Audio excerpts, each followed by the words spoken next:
एक बार की बात है, हरे भरे जंगल में एक छोटी और समझदार चिड़िया रहती थी जिसका नाम चिरपी था।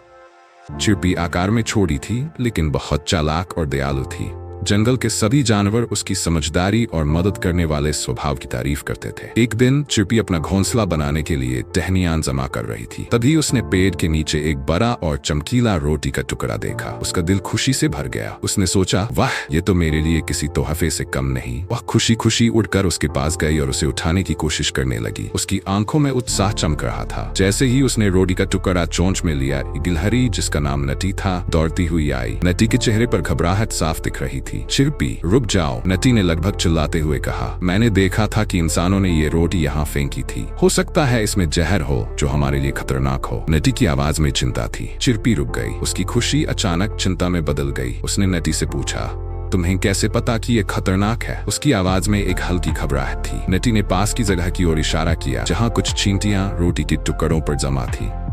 कुछ चींटियां बिल्कुल हिलडुल नहीं रही थीं। नटी की आंखों में डर था। चिरपी ने खतरे को समझ लिया। उसका दिल धड़कने लगा। उसने गहरी सांस ली और नटी का शुक्रिया अदा करते हुए कहा, मैं रोटी देखकर इतनी उत्साहित हो गई थी कि मैंने सोचा ही नहीं कि ये नुकसानदायक हो सकती है। धन्यवाद नटी, मुझे चेतावनी देने के लिए। इसके बाद दोनों ने जंगल के बाकी जानवरों को रोटी के बारे में सावधान किया। चिरपी और नटी की चेतावनी सुनकर सभी जानवर उनके प्रति आभार व्यक्त करने लगे। चिरपी ने महसूस किया कि उसने सही निर्णय लिया है। शाम को चिरपी अपने घोंसले में बैठकर दिन की घटनाओं के बारे में सोच रही थी। उसका दिल गर्व और सुकून से भर गया। उसे यह एहसास हुआ कि दूसरों की बात ध्यान से सुनना और सोच समझकर फैसला लेना कितना जरूरी है। उस दिन के बाद चिरपी न केवल जंगल की सबसे समझदार चिड़िया बन गई, बल्कि वह सभी की भरोसेमंद मित्र भी बन गई। हर कोई उसे सलाह लेने आने लगा। कहानी से शिक्षा, हमेशा सोच समझकर काम करो और अपने चाहने वालों की सलाह ध्यान से सुनो। सतर्क रहना हमें मुश्किलों से बचा सकता है।